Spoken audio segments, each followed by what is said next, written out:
Hey, it's Conrad Thompson. Thanks for checking out the podcast here on YouTube. Be sure to hit the subscribe button and the notifications bell. You'll get a notice anytime we upload some new content. And when I'm not asking Bruce, hey, how big was Batista's? Well, you know. One of the things I like to do is help people save money. And if you're watching this video right now and you're in a 30-year loan, man, you're overpaying your single biggest bill and you may not even realize it. I want you to do a little experiment for me. Take your calculator out, multiply your monthly house payment by 360 payments. That's how many payments there are on a 30-year loan. That big scary number, that's your total of payments. You're looking at that number? You know you can do better. Keep more of your own money right now and go to savewithconrad.com. Or maybe you've got credit card debt. Man, it's not a matter of if I can save you money with that. Your average interest rate on a credit card is more than 20%. And by the way, all the interest you pay on those credit cards, it's not tax deductible. Whereas the mortgage interest, well, that is tax deductible. So if you owe this debt, it's up to you how to pay it back. Doesn't it make sense to get the cheapest rate possible and the greatest tax deduction possible? Find out how much money you can save right now for free at savewithconrad.com. You don't need perfect credit. Even scores in the 500s can be approved, and it's no cost out of pocket. But maybe best of all, we're licensed in more than 40 states. We can help more families than ever before. But how much can we save you? Find out right now for free with a quick quote from savewithconrad.com. Hey, this is Kurt Angle, and welcome to the Kurt Angle Show. We have a special episode for you today. It's Ask Kurt Anything. Fans will be able to ask me anything they want. And the man that's going to bring it to you is my co-host, Conrad Thompson. How you doing, Conrad? Man, I'm excited to be here. Thanks for having me, dude. Thank you. Pretty excited to be here. I think this is the only pro wrestling podcast hosted by an Olympic gold medalist, right? Yes. Oh, it's true. It's damn true. We've got so many questions, Kurt. There's no way we'll get to them all. Maybe we'll do a bonus episode for adfreeshows.com. But dude, we got 22 pages worth. So let's do our best to get through as many as we can. Okay. Andrew wants to know, at any point during your pro wrestling career, did you ever consider making another run for the Olympics? I did consider it in 2012. I mean, I was actually, I believe, almost 40 years old. I think I was 40. And it was just an outlandish idea because after I broke my neck several times in WWE, I had no upper body strength. I was pretty much full of myself. I went back to training.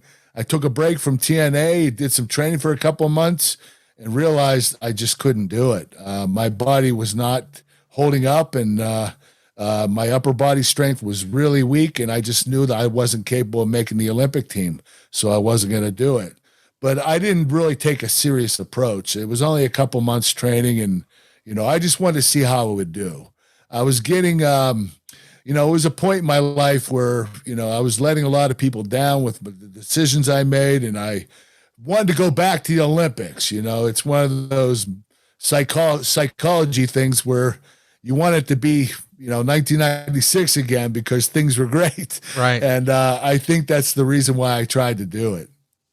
That's pretty introspective of you to recognize that. Did you ever meet with a sports psychologist or talk to anybody about that? I know that we've heard a lot of guys in MMA and quote unquote legitimate sports do that. I think Chael Sonnen is probably the most notable one, who would have great success in his fights, but then he would get to the last round after dominating the entire fight and he would lose with the exact same maneuver over and over.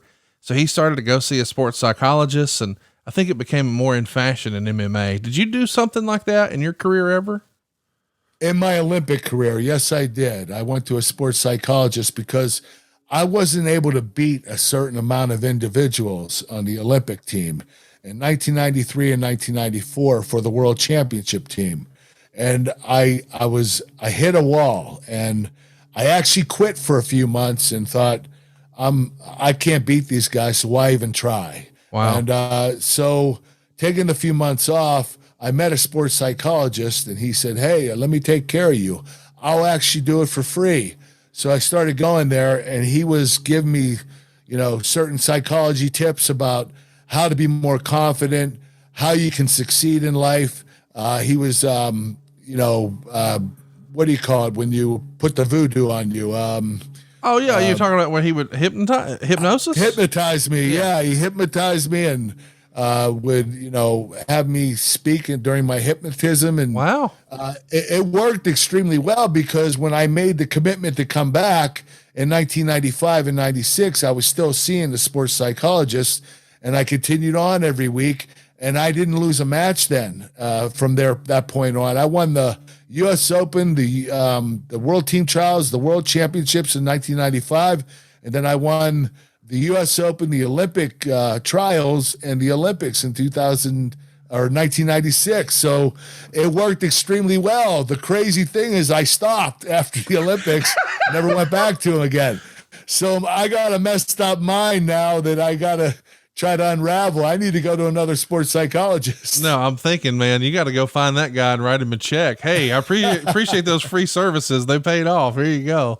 Oh, without a doubt. Yes. Matthew Devon says, is it true when you got moved to ECW that you were going to have a run with the ECW title? Yes, it was true, but it didn't happen because I got injured, and I was having a difficult time staying healthy. And when I lost the title at WrestleMania 22, they put me in ECW, and they wanted me to have a title run there, but I made some poor decisions. I failed a drug test, and that I got suspended for a month. So there wasn't going to be a world title for me in ECW. And after that, when I came back, and I pretty much left WWE at that particular time and never looked back. Let's jump into Lee Parker. He has a question that I think we've probably wanted to talk about. What is the biggest misconception about Kurt Angle? Do you hear something all the time where people have a certain impression of you, and then they meet you and they say, "Boy, I really didn't expect blank"? They usually say I'm a lot nicer than I portray on TV. I don't agree. I think I'm always nice, but I think a misconception is that I suck, because I don't suck. I think the reality is, obviously your character is larger than life, but in real life, you're probably one of the most humble guys I've met in the wrestling business. And that's probably the biggest misconception of you, that you don't puff your chest out and I'm a Hall of Famer and WWE World Champion and Olympic gold medalist. You're just Kurt, and that's pretty cool. I just try to be me. That's all I can do. Santiago says, what was your favorite match outside of WWE?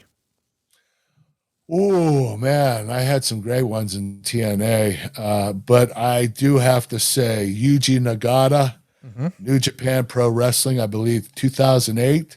One of my best performances of all time. And what's crazy is Yuji and I never worked together. We never locked horns before that day. That was the first time we ever touched each other. And the chemistry was unreal. His facial expressions and his selling was out of this world. It reminded me a lot of Undertaker. When Undertaker was his eyes would go up in his head. When Yuji Nagata, when I had a submission hold on him, he put his eyes up in his head, and it just kind of freaked me out. It was like, wow, this guy's doing the full money. I mean, he's doing everything. So he pulls out all stops, and our technique was just incredibly good. We just had great chemistry, and the whole match flowed. We had false finishes and submissions.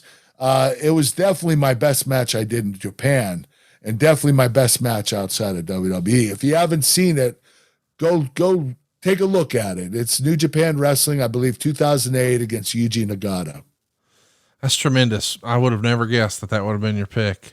Bear Blue wants to know, have you ever had a desire to go train talent at the Performance Center or open a wrestling school? Well, I would consider doing it. It's something that I enjoy doing. Triple H offered me a job, I believe, to train wrestlers. He wanted me to come down once a month to NXT. Nothing transpired from it, but maybe in the future there might be some possibility. But I like training people. I just don't have a lot of time right now to do it. Believe it or not, even including in this pandemic. But I'm good at training people. I'm good at teaching people stuff. Caleb wants to know, who is someone you only had a match with, but feel like you had a great program with? So the idea being, it was just a single one-off, but you could have, if they would have stretched it, it could have been something special. This is a surprising one, but Chad Gable. Wow. I really believe I had one match with him. I thought the match was my best match since I returned to WWE, my pre-retirement return. But having a program with him would have been awesome.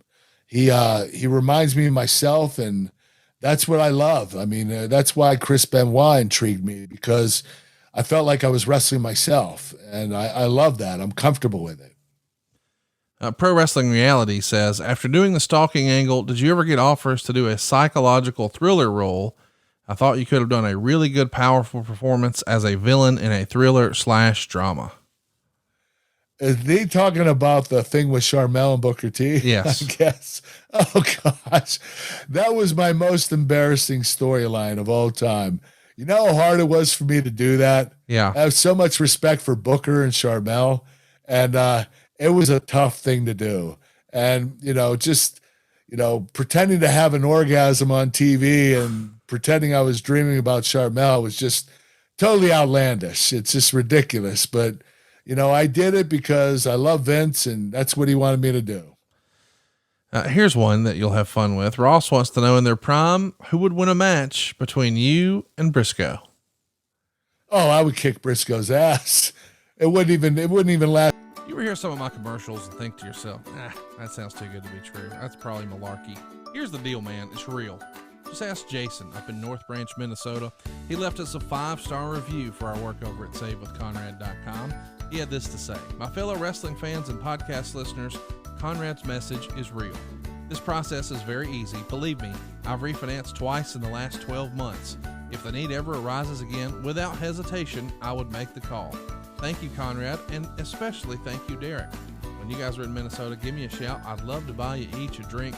We helped Jason save some cash and get an even better deal than he got somewhere else before, and you can do it too right now. You don't need perfect credit. You don't need money out of your pocket, but it's worth another look. I'm telling you, what have you got to lose? Wouldn't you just like to have that peace of mind of knowing you've got the best deal for your family? Well, that's what my family can do for you right now at SaveWithConrad.com. Last 10 seconds, and you can tell him I said that. Matt wants to know, if you could have had a long-running program with anyone in history, who would it be, and why is the answer Bret Hart? Why is the answer Bret Hart? It is Bret Hart because I believe that he's the greatest wrestler of all time. Yeah. I believe that his in-ring performance, there was nobody better. I would say Shawn Michaels and Chris Benoit are close, even myself, but I still put Bret up there. Don't get me wrong, a Ric Flair needs to be up there too, because he's the man and his technique was far superior.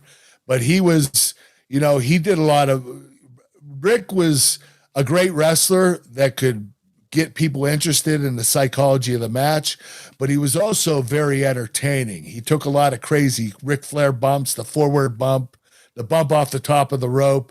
It was pretty, you knew what he was going to do and you wanted him to do it. So he was different in his technique. Bret Hart was just the best overall technician I've ever seen in my life. Neil wants to know, if there was one match you could redo, whether it was you had an off night or there was a lack of chemistry, what match would you redo and why? Well, I think I talked about this on a previous episode, but I never had a really bad match. And I never said to myself, gosh, I wish I would have done it over again. But I had a match with Eddie, and it was before he had the heart attack, before he passed away. And Eddie was struggling. You could tell physically that he was having trouble. He was very pale. He was walking really slowly.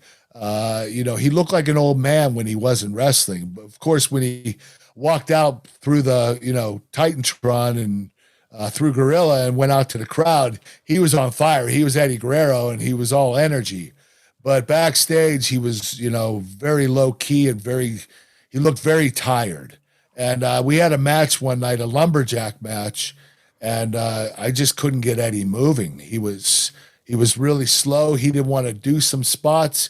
At one point, he actually freaked out. He grabbed the rope and he was saying, no, don't do it. Don't do it. And I was like, oh my gosh, like to see Eddie like that, because Eddie is one of the best performers of all time. Right. And any match I've ever had with him has been nothing but stellar. And here he was struggling. I mean, I'm surprised nobody really noticed it, because I believe a couple months later is when he passed away. But it was a really tough situation for me. And I wish I could have that match over again, because Eddie wasn't at his best. And, I always wanted to wrestle Eddie at his best. Corey has an interesting question here that I think you'll have fun with. He says, on the November 7th, 2005 episode of Raw, you cut a promo on the fans for chanting "You suck" and redid your entrance, telling them to stop it and get it right. Then you talked about not seeing your family and such. Was this a worked shoot promo? It was definitely a worked shoot promo. It wasn't a full shoot. It wasn't a full work. It was a little bit of both. And I meant what I said, but I was also told to say it. So it was a work shoot, but I wouldn't say a full shoot, not at all. Next up, we've got one from Daniel Jefferson. What are your memories of working on the film Warrior, and how did you like being on the set? Oh, it was so much fun. I went to a casting call. The director, Gavin O'Connor, wanted me to come down. The movie was filmed in Pittsburgh, so it was relatively easy for me to go to the fight club where they were training. And when I stepped in the octagon and learned some of the techniques, Gavin O'Connor came to me and said, "Hey, we want you for this film. We want you to be Koba, the Russian fighter. But I need to lose 30 pounds." I was like, 30 pounds? I'm already, 220. I'm not that heavy. I'm fairly light for myself, for what I carry around. But I did. I lost 30 pounds. I got down to 190. If you saw the film, you notice that there was a lot of body mass. I got a little bit smaller, a lot thinner. Yeah. But it was a lot of fun. It was hard work, though. I mean, we were shooting for 6 months. It was, I did a lot of action and a lot of fighting in the ring with Joe Egerton and one of the other fighters, and the stunt doubles for them. And it was a tough situation. It was, we worked very hard at that movie. It was a lot of fun, though. Brew wants to know, could you share any memories or insight from your cage match with Samoa Joe at TNA Lockdown 2008? I was in attendance at that match, and it was one of my favorites. You both seemed to really bring out the best in each other. Well, that is one of my favorite matches outside of WWE. That's the one I was going to talk about if I didn't pick Yuji Nagata. And Samoa Joe was just very physical. You knew you were in for a hard night when you're wrestling Samoa Joe, because he's going to lay everything in, and he's a big dude, and he comes really hard. And I like that type of wrestling. I love physical wrestling. So I was right there with him doing it. Colin wants to know, what's your favorite part of living in Pittsburgh? You know what? It's a beautiful city. I would say the 4 seasons, spring, summer, and fall, are beautiful. Winter I could do without. Yeah. But the other 3 seasons, it makes the city really special. It gives it a certain glow. Jordy wants to know, had Kurt not left WWE in 2006, is there anyone that left before his 2017 return who he would have wanted to face? That's a tough one. I never talked to him. I don't really know him, but I watched his wrestling and I really appreciated it. It's CM Punk. I knew you were going to say that. We would have had a great match. It would have been incredible. I would have loved to work with him. The promos would have been great. Oh, without a doubt, especially him. He's fire with promos. Bill wants to know, of all the places outside of the United States, what was your favorite place to visit that you love their country? I loved a lot of countries, but Rome, Italy was my favorite city and country to go to. It was just beautiful. Seeing the Colosseum, that was just breathtaking. I had a blast there and had so much fun. And I love traveling throughout the world. The problem is we don't have a lot of time to go, looking around and, tourism. Can't really tour much because when we get there, we have to, go to the gym, work out, get checked into the hotel, go to the arena, do our show, go back, go to sleep at the hotel. The next morning, we're flying to another country or another city to do a show. So there's not a lot of time to do any touring. But I was able to in Italy, in Rome, and I absolutely loved it. The Best Moonsault wants to know, did you prefer your TNA theme or your WWE theme song? I love them both. I didn't pick my WWE song. Vince McMahon picked it for me, but I picked my TNA song, and it was a spinoff of the movie Vision Quest. The song's called Lunatic Fringe, and it's an amateur wrestling movie. I'm a big fan of amateur wrestling, obviously. So I decided to use that melody in my mix. And I had John Cena's cousin, Trademark, do the rapping, and he was awesome. So it was a badass entrance song. But which one did I like better? I still like my WWE theme song. I think it fits me perfectly. The Shackster wants to know, what were you most excited about after joining WWE?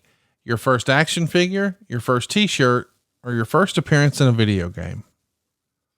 They're all so special. That's a tough pick, but when you're in a video game, you made it.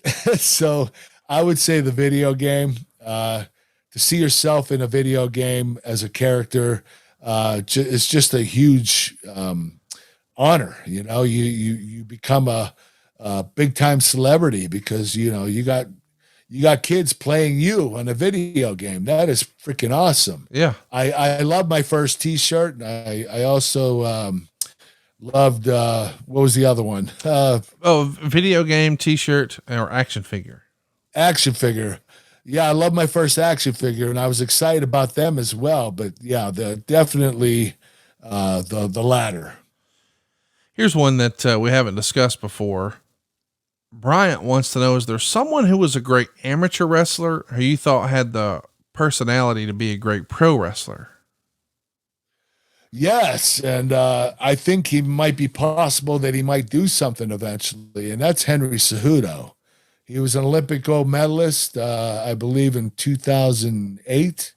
Might have been 2012. I can't remember, but he ended up being MMA champion. And he's been having discussions with pro wrestling companies. I did talk to him actually yesterday.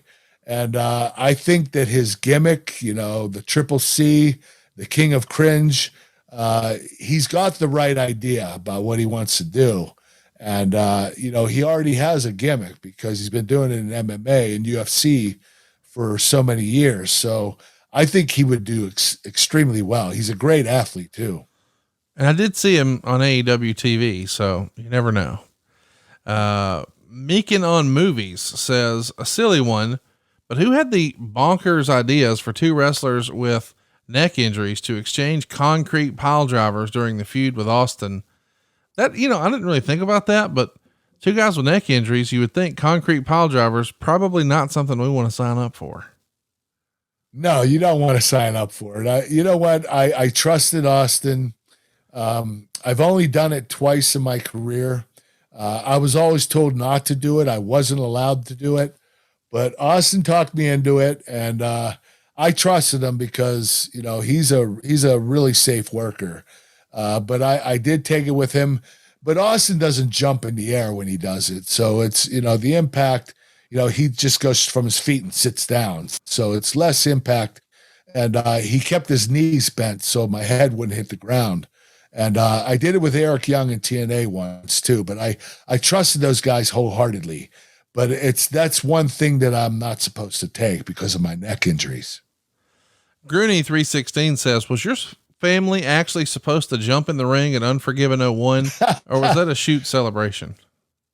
No, that wasn't a shoot celebration, but it might as well have been. I think a few of my non-family members actually got in the ring. So there was a lot more than just the Angle family. So it was kind of a work and kind of a shoot, but no, that was pre-planned. We wanted me to beat Austin. This was right after 9/11. And I brought the idea to Vince to win the title from Austin because Austin was the world title holder at the time. And I thought it'd be a good idea to give people hope that their Olympic hero wins the match after 9/11 to represent all the people that sacrificed their lives for this country.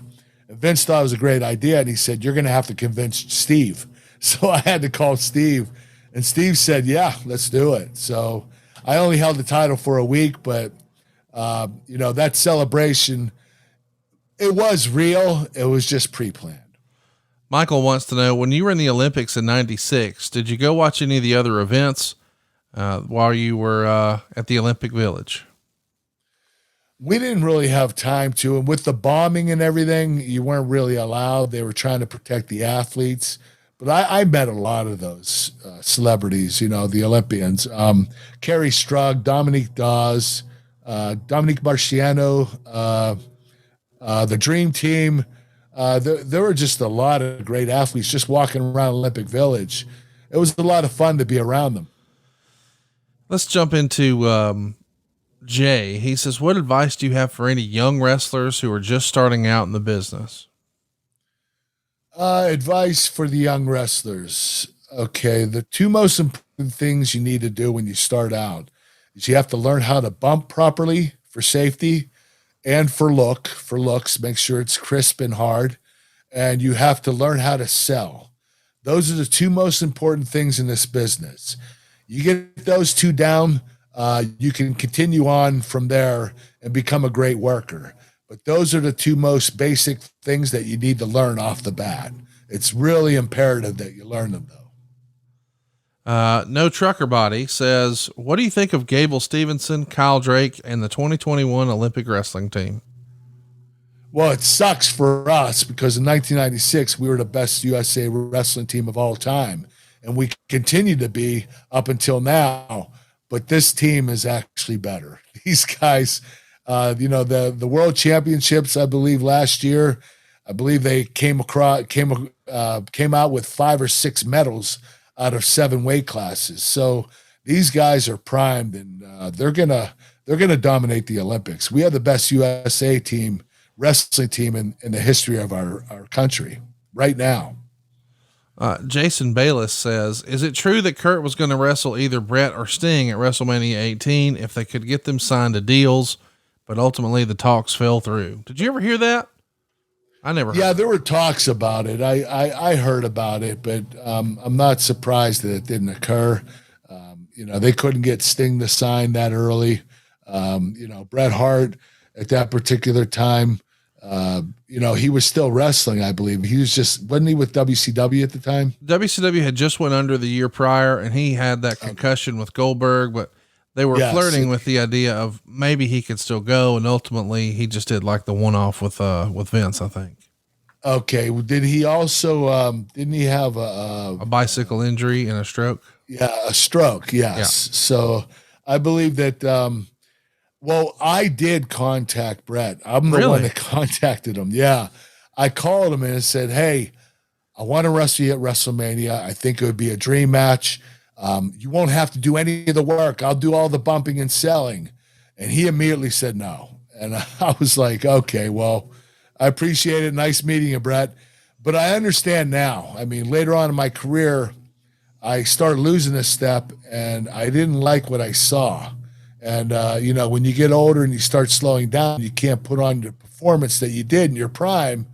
You don't want to do it anymore. A lot of a lot of athletes have a lot of pride, and I have a lot of pride. And I think Bret does too.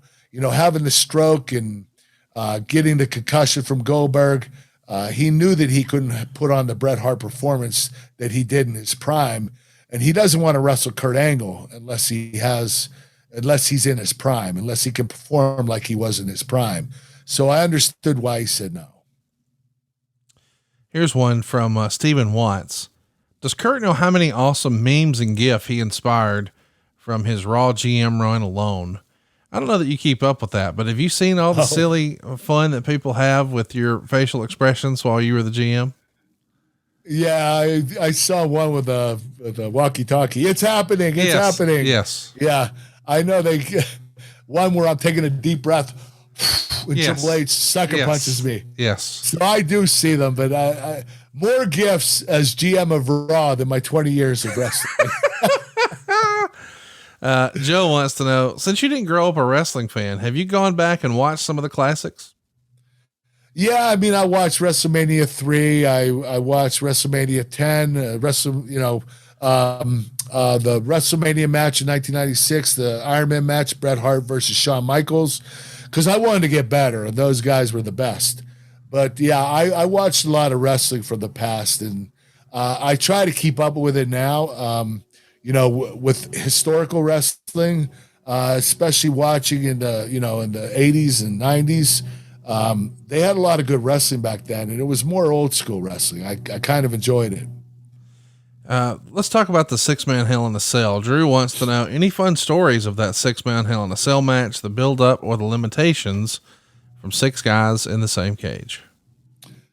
No fun stories, but to be in that Hell in a Cell with 5 of the most popular, most recognizable superstars of all time, Undertaker, Triple H, Rock, Stone Cold, Rikishi.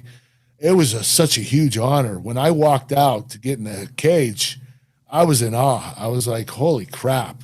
Like this is historical. I never saw so many big names in one place. It was a really cool moment to do that. And actually to win the world title, retain it in that match. Fernando says, if Kurt had the opportunity to induct anyone into the Hall of Fame, who would it be? I would say someone that followed me through amateur wrestling, like Brock Lesnar or Shelton Benjamin or Team Angle, Shelton and Charlie. They would make a lot more sense. And I know that I can relate to them, so I'd be able to speak for them really well and be able to induct them in the Hall of Fame. But I think someone to that stature would be perfect for me. Blanco wants to know, who was the best wheelman you ever rode with and who was the worst?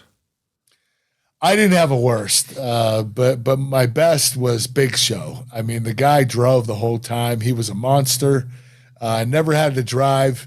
He would pay for the gas, pay for the rental car, and most of the time he'd pay for my food. Wow. He was so generous. He's one of my best friends, but he was awesome to travel with. I didn't have to lift a finger. All I had to do was sit and, I could just fall asleep or listen to music. It was awesome. Anthony wants to know, what was Luther Reigns like to work with? We don't hear much about him these days. Luther had it all. He was a pretty good worker, not exceptional, but he was pretty good. He had a great look. He could talk on the microphone. I'm not sure why he didn't pan out, but he was cool to work with. They didn't have him do a lot of in-ring stuff, and he never really came to fruition. Nothing ever came out of him. So I'm not sure why that didn't happen, because I know Vince loved him at the beginning. He absolutely loved him, was crazy about him, and had big plans for him. That's why they put him with me. And we had that society, whatever we were called. But the Honor Society is what it was called. Nobody even knows it. But he was good. He should have panned out. Dan Potts says, I'm a former amateur wrestler and coach. Did you have a favorite song to listen to at a practice or during warm-ups? I said it already. Lunatic Fringe from Vision Quest.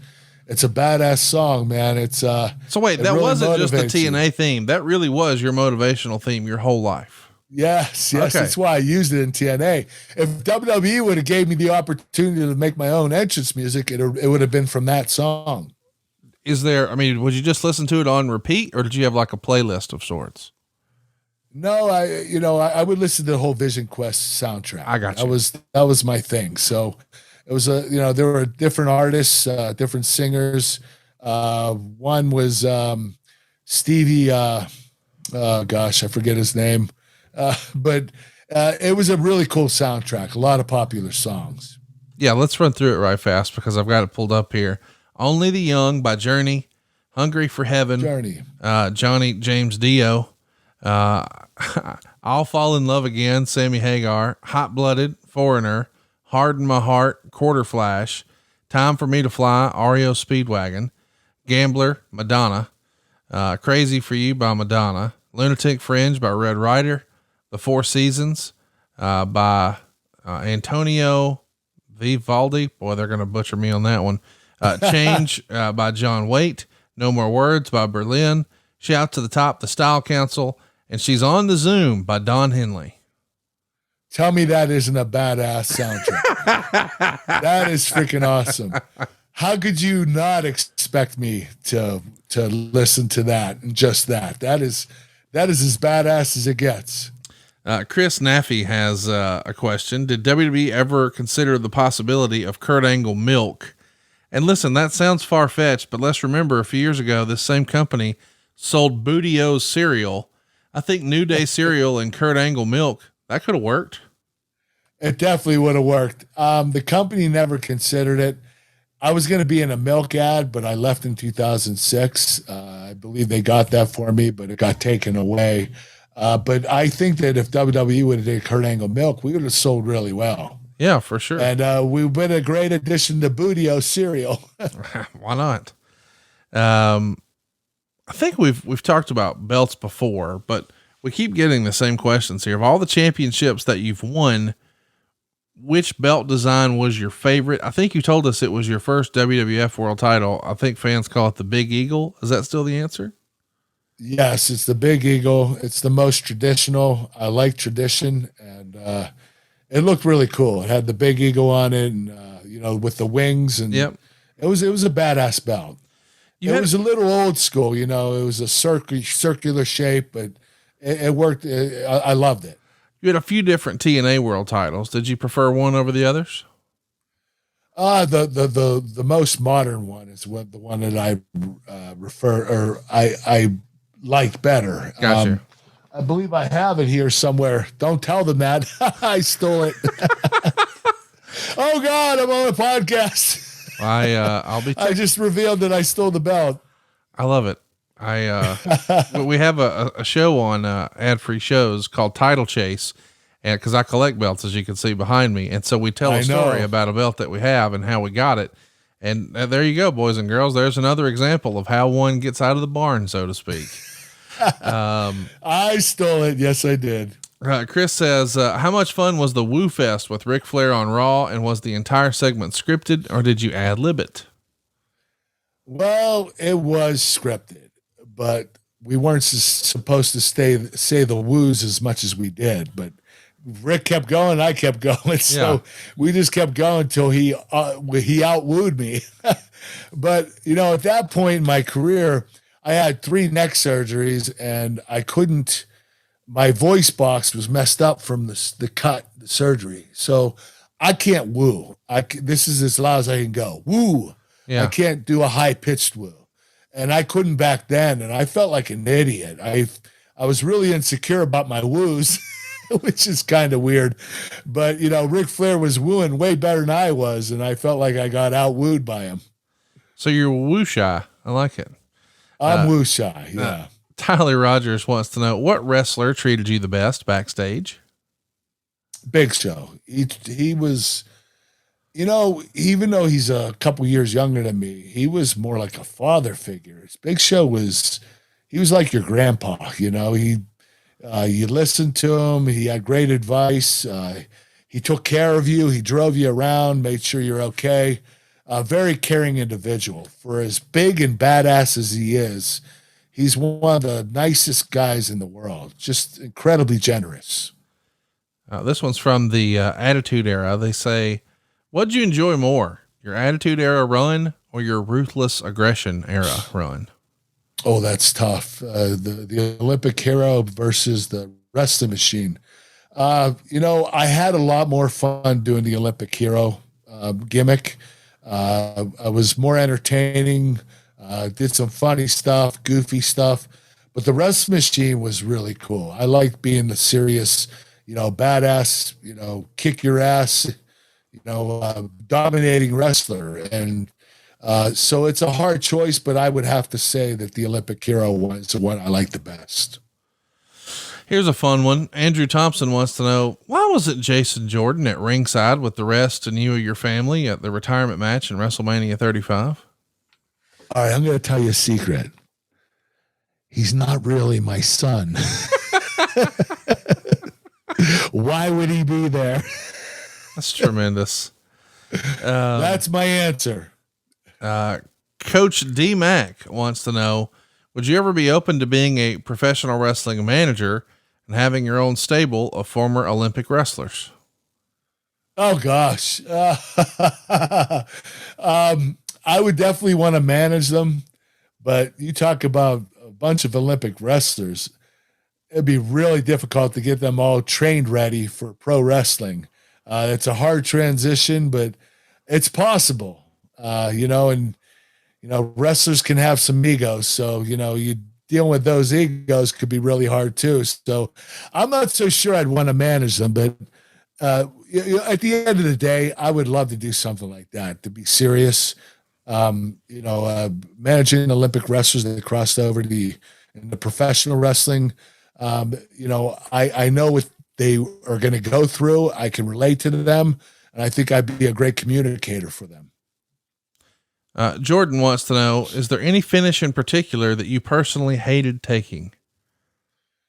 The Last Ride by Undertaker. I mean, you talk about wanting to crap your pants when you hit the mat. It's a very forceful move, and you're going, he's 7 foot tall. So he puts his hands up. You're 8 feet in the air before he power bombs you for the last ride. Your tongue ends up falling through your ass. It's a brutal move. It knocks the wind out of you. Here's one that I've never even thought about from Stilo Brown. He says, "Hey Kurt, I have a question about Pyro. I've been to many shows and it's deafening. Did it ever bother you or any of the other wrestlers? Any funny stories regarding Pyro?" We didn't really get affected by Pyro because we were so focused on our matches. It didn't bother me that much, but the first time I got Pyro, I forgot about it. And I walked out to my entrance music. I was supposed to stop and put my hands in the air, and my Pyro was supposed to go off. I forgot, and I kept walking down the ramp, and the Pyro went off, and I was like, holy shit, it scared the hell out of me. I turned around, and you could tell I was, scared to hell from that. And it was a little bit embarrassing, but I played it off like I was supposed to do it. All right, we'll do a few more and then we'll start winding things down. JTWOH says, do you regret leaving TNA? And if you could do it all over again, would you have jumped to WWE at a different time? I didn't have a choice to jump to WWE. They weren't ready to take me back. I had to show that I could be consistent in my recovery. I was trying to get back to WWE.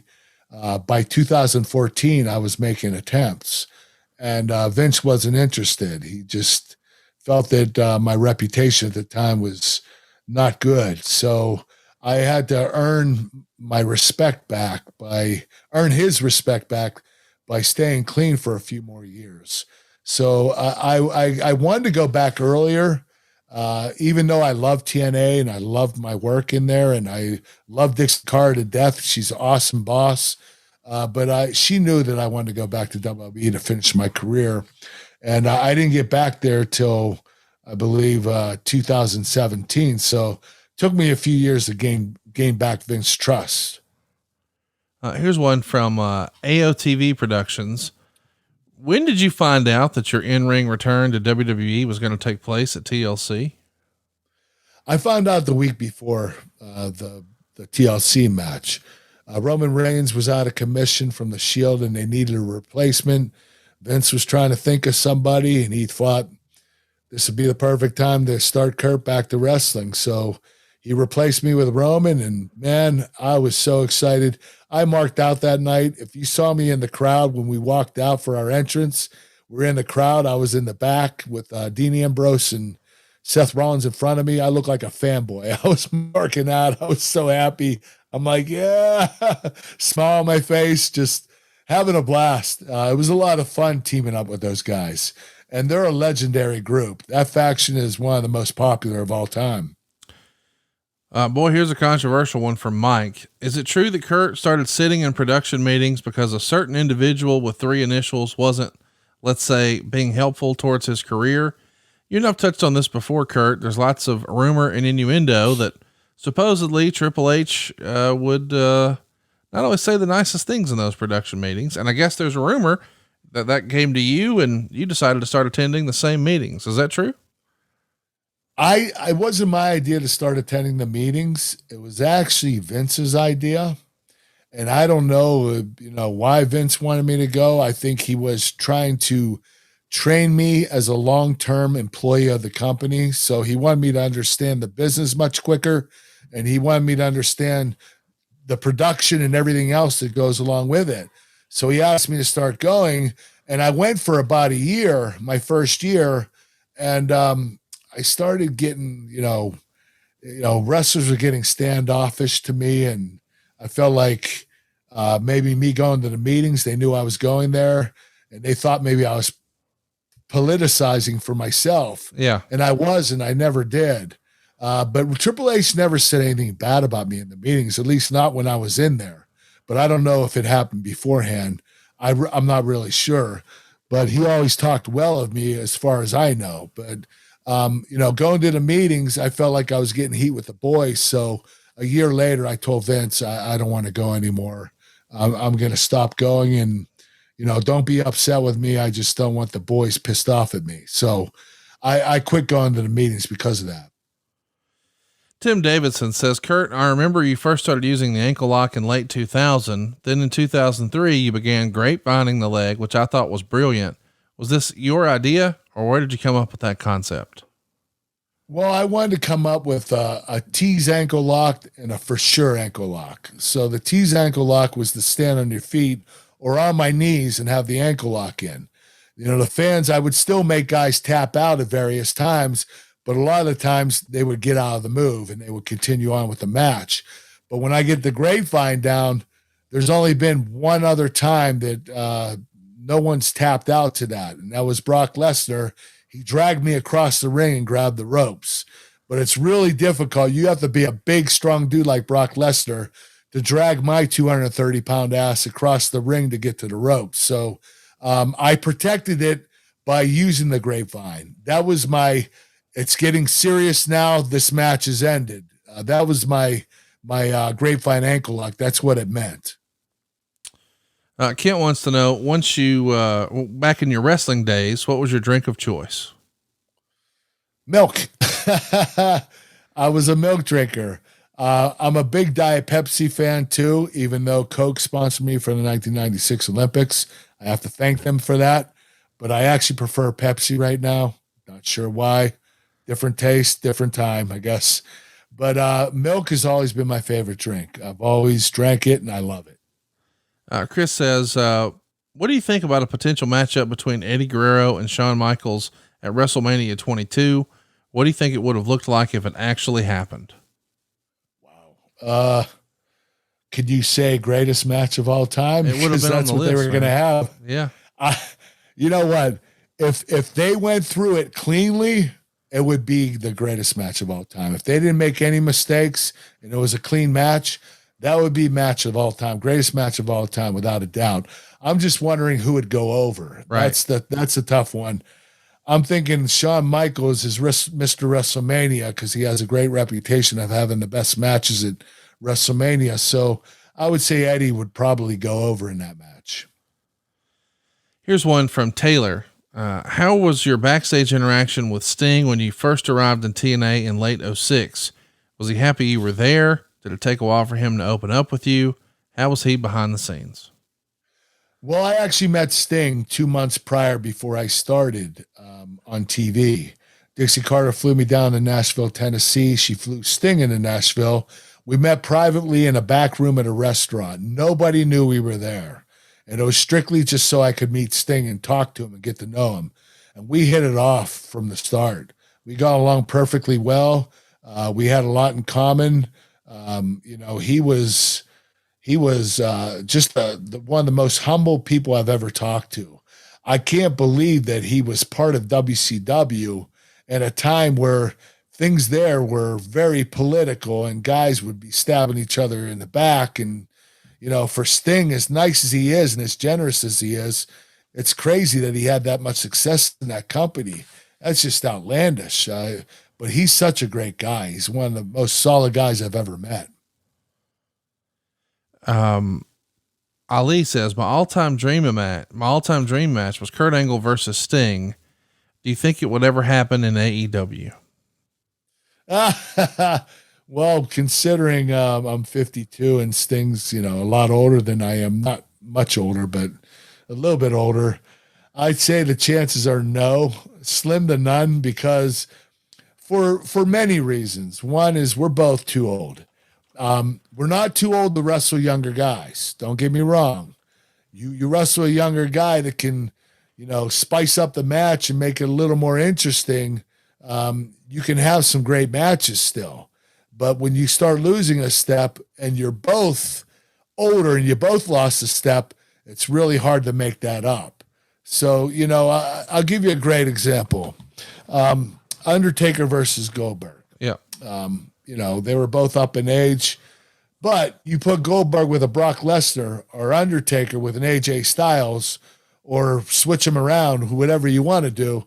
You put the older guys with the younger wrestler, you're going to get a great match, because the younger guy keeps the match flowing, keeps the match moving. You have to have that type of movement in the match. So having two older guys that should be most likely should be retired, but they can still go, it's going to be a lot more difficult to have a successful match like that. By the way, if you want to go check it out, you did have singles matches on pay-per-view with Sting in like 07 and 09, right? Yes, I did. I had some great singles matches with Sting. I think one was Bound for Glory too. That's exactly right. 2007. Here's a weird one from Rory. Do you still shave your armpits? I don't shave my armpits, but my armpits do get hairy. They're not hairy right now because I clip them. I clip. Electric clipper. Oh my gosh. I don't know why. If I shaved, I don't know if I could shave my armpits. I'd be tearing that shit up. Oh my gosh. There's so many random questions in here. I feel like we're getting to the end of this now that we just the bottom of the barrel. Kurt, let's remind everybody why we're really here. And that's to ask this question. When you're looking for a healthy snack, what do you go to?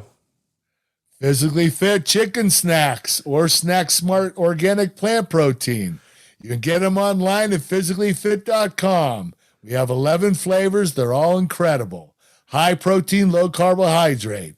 Make sure you order yours at physicallyfit.com. And we've even got a special promo code where you can save 20% on your entire order. It's AnglePod. Just type in AnglePod in the promo code and you get 20% off your entire order. Tons of flavors, something for everybody. Cinnamon swirl, kung pao, sriracha, sweet barbecue, jalapeno ranch, pizza, buffalo wing, and more. There you see Kurt showing them off right there, loud and proud. Check it out. There's kung pao. Boom. There's buffalo wing and blue cheese and pizza. They're all incredible. The flavors are amazing. You're going to absolutely love them. Just talking about the buffalo wing specifically, 10 grams of protein per serving, 3 grams of fiber, 0 sugar. How do you beat that? 70 grams of protein per bag. And again, we also have some non-chicken opportunities. The plant protein, where you can get honey mustard with pretzel pieces. You can also get sour cream and onion. You got that same spicy buffalo and blue cheese that Kurt loves. And of course the brown sugar cinnamon, which is a favorite for Mrs. Angle. And don't forget, when you go to physicallyfit.com, you use that promo code AnglePod, you get 20% off. But you can also see where you can go pick up a bag today at a local retailer. Something else that you can't pick up retail though is an autographed Kurt Angle, whatever. I can't believe you're doing this, but not only do you have 8x10s and you have videos and you have t-shirts and you have birthday cards, but you got cowboy hats, you got milk cartons, and you'll even accept things from people. So if they have a picture from meeting you at an old meet and greet or an old WWF poster, whatever, they can ship it to you. You'll autograph it, knock it right out. And it happens at KurtAngleBrand.com, right, Kurt? Yes. I have birthday cards, photographs, cowboy hats, milk cartons, cameo video messages, birthday cards, everything. We're also, if you want to send a photo to me that you love, or I took a picture with you, you want me to sign it, send it to the address on the website, KurtAngleBrand.com, and I will sign it to you for a small donation for charity. Check it out if you haven't already, KurtAngleBrand.com, and don't forget to pick it up over at physicallyfit.com. Kurt, that's going to be the end of our Ask Kurt Anything. I really like this. We get to cover a lot of ground. We're going to do another one of these sooner rather than later. What do you think of the Ask Kurt Anythings? I think it's great, the freestyle. So it's a lot of fun asking various questions about different points of my career. It's actually my favorite episodes. I actually like these better than pinpointing pay-per-views. I just love the array of questions. They're all different. And I guess we should, I don't want to spoil a surprise, but we should at least announce that you and I are going to continue to experiment here on the show. And we're even going to have the occasional guest. Isn't that right? Yes. Our first guest is one of the greatest wrestlers of all time. I believe he's a 14 or 15-time world champion. And that is Randy Orton, a third-generation wrestler. He is the best in the business today right now. And it's going to happen sooner rather than later. Stay tuned, boys and girls. We're just getting started on the Kurt Angle Show. We'll see you next week right here on Westwood One.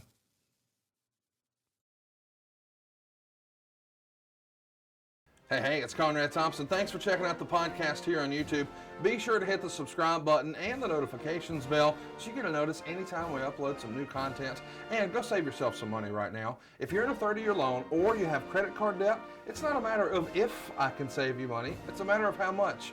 Find out right now for free at SaveWithConrad.com.